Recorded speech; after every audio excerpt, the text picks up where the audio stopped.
अस्सलाम वालेकुम। आप देख रहे हैं YouTube channel cricket with Ismail. कल मुल्तान सुल्तान के बाहर होने के बाद क्या रिजवान का टी20 करियर अब ख़त्म हो गया है? क्योंकि बातें तो ये सारी चल रही हैं। जिस तरह की परफॉर्मेंस उन्होंने बैटिंग में दिखाई है, जो पावर प्ले को वो ज़ाया करते रहे हैं, बाद में जाके एक्सलेट वो करते थे, कभी नहीं हो पाता था तो टीम का ही नुकसान हो जाता था। फिर उनकी कप्तानी जो टी20 में एक्सपोज हुई है। एंडी फ्लावर नहीं थे इस बार मुल्तान सुल्तान के साथ, तो फ़र्क तो नज़र आ रहा था। खुशदिल शाह नहीं थे, बाकी मिलर पोलार्ड वगैरह नहीं थे, तो मुल्तान उतना अच्छा नज़र आ ही नहीं है। पर से जिस तरह से वो लीड कर रहे थे, मज़ा नहीं आया उनकी बैटिंग का। फिर जो बयानात वो देते हैं, वो मैच नहीं करते, क्रिकेट वाला जवाब वो नहीं देते। तो सवाल यहाँ पर ही खड़े हो रहे हैं कि रिजवान का करियर क्या ख़त्म हो गया टी20 में। मुझे अभी भी लगता है कि अगर वो अपने बेहतरी पर काम करें, खासतौर पर ऑफ साइड पे उनको गेम नहीं है उनका, वो ऑफ की बॉल को ही लेग को मारते हैं। टीमें प्लान करके आती हैं कि ऑफ पे इनको ऑफ पे ही बॉलिंग करनी है। अगर वो ब्लैंड करें वहाँ पर, फिर वो पावर प्ले में आते हैं, स्ट्राइक वो ओपनिंग पर आते हैं, तो उनका स्ट्राइक रेट अच्छा होना चाहिए। पावर प्ले को ज़ाया नहीं करना। ये नहीं कि 20 बॉल में 20 रन बनाए हुए हैं, पावर प्ले में 36 बॉल पर 36 रन बने हुए हैं, इस तरह नहीं चलेगा। इनको साथ साथ इस तरह के प्लेयर्स भी चाहिए होते हैं जो तेज़ खेलने वाले हों, फिर ये जाकर अच्छा खेलते हैं। मगर खुद भी इनको अपने आप को बेहतर करना चाहिए, वरना तो इस वक्त नज़र यही आ रहा है कि करियर उनका ख़त्म ही है टी20 के अंदर। पाकिस्तान टीम में उनको फिर नहीं मौका मिलेगा।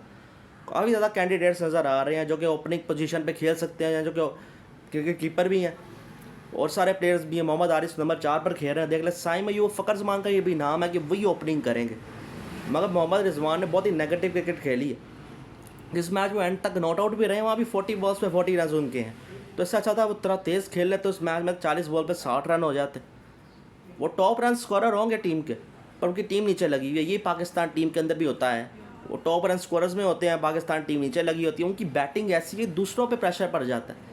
पावर प्ले में ऐसा बैटिंग वो करते हैं कि अगले आने वालों पे फिर रिक्वायर्ड रन रेट का प्रेशर हो जाता है। अगर पहले बैटिंग कर रहे होते हैं तो प्रेशर ये होता है कि बड़ा स्कोर लगाना है, ऊपर से इतने स्लो बैटिंग हुई होती है कि ऊपर से नेगेटिव इम्पैक्ट जा रहा होता है। तो ये सारी चीज़ें रिजवान को लेकर मुझे तो उनका मुश्किल नज़र आता है। अगर वो अपने आप पर काम करेंगे, अपने आप को बेहतर बनाएंगे, ऑफ साइड की गेम बनाएंगे और पावर प्ले ज़ाया नहीं करेंगे, क्योंकि कभी कभी वो स्टार्ट काफ़ी अच्छा भी दे जाते हैं। कभी कभी बीच में एक मैच ऐसा था, उन्होंने बड़ा अच्छा खेला था, मगर उस दिन उस्मान को उसने यासिर खान ने बड़ी अच्छी बैटिंग की थी, उसके साथ मिलकर उन्होंने अच्छा किया था।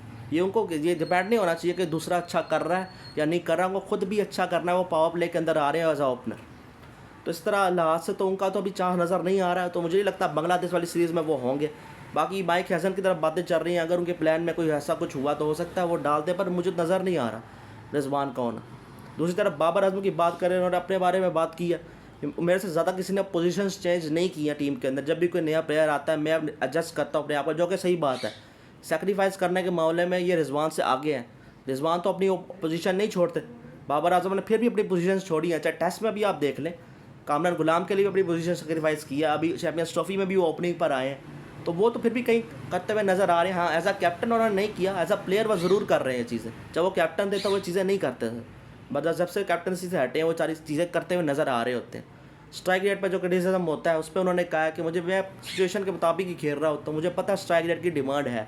उनके टी20 करियर के बारे में पूछा गया कि कितना नज़र आता है, क्या आप टी20 वापसी होगी, तो कहते हैं सिलेक्टर्स पे डिपेंड करता है वो क्या सोचते हैं। मैं तो अवेलेबल हूँ, चाहे कोई भी फॉर्मेट हो, अच्छा करने की कोशिश करूँगा। एक प्रेस कॉन्फ्रेंस में उन्होंने ये भी कहा था कि नया ट्राई करने की कोशिश कर रहा था, तो इसलिए मैं कामयाब फिर नहीं हो पाया। अब मैं बेसिक्स पे काम कर रहा हूँ, जो कि अच्छी चीज़ है। अपनी बेसिक्स पे काम करें, क्योंकि आप गैप्स में ढूंढने वाले, ड्राइव्स खेलने वाले इस तरह के प्लेयर थे। आप तो बिल्कुल ही फंस के रह गए हो, आपको अंदर आने में बॉल तंग करती है। कितनी बार आप आउट हो चुके हुए हो। स्पिनर्स, लेफ्ट आर्म स्पिनर्स आपको तंग करते हैं। आप जो पीछे थर्ड मैन पे शॉट खेलते हो, वो जो आपका है, उस पर भी आप आउट हो जाते हो। तो आपको एंजॉय करना चाहिए बैटिंग को, बेसिक्स पे ही काम करें। बाकी जो नई चीज़ें आप ट्राई कर रहे थे, उतना बुरा नहीं है, मगर ज़्यादा ही उस पर ध्यान दे देना और बेसिक्स पे ज़्यादा ध्यान ना देना, ये काम ख़राब करता है ना। फिर जो आपकी कमज़ोरी है उस पर काम करें। बाबर आजम का टी20 करें अभी भी हो सकता है, मगर नंबर 3 पर उनको खेलना पड़ेगा। ऊपर से उनको एक तेज़ प्लेयर चाहिए फिर पाकिस्तान टीम में, जो ऊपर से भी तेज़ खेलें, उनके नीचे भी तेज़ खेलें, फिर वो खेल सकते हैं। मगर नंबर 3 पर सलमान अली आगा खेल रहे हैं, वो कैप्टन भी होंगे। अगर कैप्टन उनको रखा जाता, माइक हसन चाहते हैं वो कैप्टन रहें, तो माइक हसन के सलमान अली आगा होंगे, तो बाबर आजम फिर कहाँ खेलेंगे ओपनिंग पे? तो फिर ज़्यादती करेंगे किसी प्लेयर के साथ, उनको डालकर वो नंबर 3 पर खेल सकते हैं, पर उनको फिर ऊपर ओपनर्स अच्छे चाहिए फिर। मगर रिजवान का सब बहुत मुश्किल नज़र आ रहा है। बाबर आजम की फिर वापसी हो सकती है, क्योंकि वो पावर प्ले ज़ाया नहीं करते। या तो वो आउट हो जाएंगे या इस तरह नहीं करेंगे। 30 बॉल पे 30 रन उनका बना बहुत कम ही नज़र आता है ऐसा। वो टी20 वर्ल्ड कप यूएसए में हो गया था, वरना तो उनका ऐसा नज़र नहीं आता बाबर आजम का। रिजवान का बहुत ज़्यादा नज़र आता है। उनका करियर तो मुझे ख़त्म होता है टी20 में नज़र आ रहा है। और मैं अगर उन्होंने बेहतरी नहीं करनी है, अपने आप को बेहतर नहीं बनाना रिजवान ने, तो फिर ओडीआई टेस्ट में ही फोकस कर लें। फिर ओडीआई टेस्ट में फोकस कर लें, T20 आप छोड़ दें।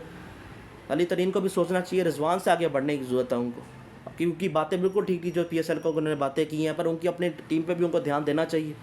अब वो टीम बना रहे हैं रिजवान के साथ मिलकर, तो उतनी अच्छी बना नहीं पाए।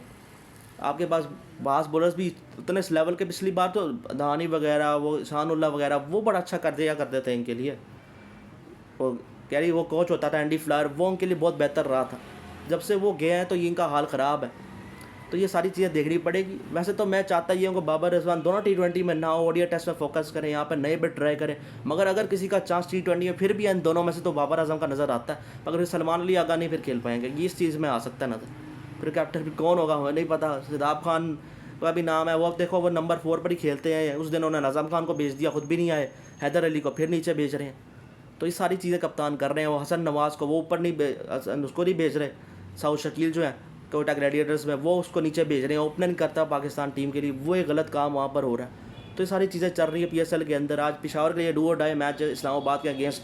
अगर वो हार जाते तो उनका भी बाहर हो जाएंगे, वरना तो मुझे वैसे तो वो भी मुझे बाहर ही होते नज़र आ रहे हैं। पेशावर ज़ल्मी गलतियाँ उन्होंने भी की हैं बहुत ज़्यादा। स्क्वाड वो ड्राफ्ट में जाकर TKC को लेना, ऑलराउंडर की तरफ ना जाना, एक बॉलिंग ऑप्शन कम होना उनका, फिर मैच ओवन को गलत पोजीशन पे खिलाना, ये काम ख़राब कर रहा है उनके लिए। ये सारी चीज़ें हैं।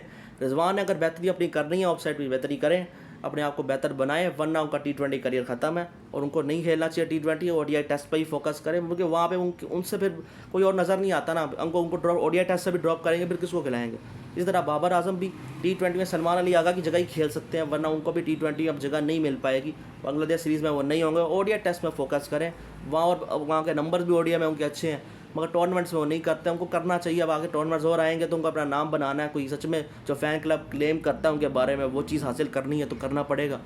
ऊपर से टेस्ट में भी उनके नंबर काफ़ी डाउन हुए हैं, उनको वहाँ पे अपने आपको बेहतर करने की ज़रूरत है। वहाँ पे स्वीप शॉट्स होना बहुत ज़रूरी है टेस्ट क्रिकेट के अंदर। वहाँ पे वो चीज़ है जो कहते हैं कि नई चीज़ ट्राई कर रहा था, तो वो टेस्ट में ट्राई करें, स्वीप शॉट्स की तरफ भी जाएँ, और बेसिक्स पे भी वहाँ पर काम करना बहुत ज़्यादा ज़रूरी है। किस तरह से वो आउट हो रहे हैं वहाँ पर, और स्टम्प वाली बॉल पर भी आउट हो जाते हैं, अंदर आती बॉल भी तंग कर जाती है। किस तरीके से वो आउट हो ही जाते हैं, और बड़ा स्कोर उनकी तरफ से नहीं देखने को मिल रहा टेस्ट क्रिकेट के अंदर भी। आगे चलकर आएगी, टेस्ट क्रिकेट भी आएगी। अभी T20 तो प्लान में वो नहीं है बाबर रिजवान, तो ओडीआई टेस्ट आगे चलकर बहुत ज़्यादा आएंगे, तो उन पर वहाँ पे फोकस करना है, वहाँ पर परफॉर्मेंस दिखानी है दोनों ने, वरना वहाँ पे भी सवाल फिर उठेंगे। मगर वहाँ पे मुझे लगता है बाबर रिजवान का कोई भी रिप्लेसमेंट तो है नहीं ना। ओडीआई टेस्ट में तो इन दोनों को बिल्कुल होना चाहिए। T20 में बेहतरी करेंगे तो आएंगे, वरना मुझे नहीं नज़र आता कोई कंपटीशन बहुत ज़्यादा है और उन नए लड़कों को ही चांस मिलना चाहिए। बाकी इसी के साथ वीडियो करें लाइक, चैनल करें सब्सक्राइब। अल्लाह हाफ़िज़।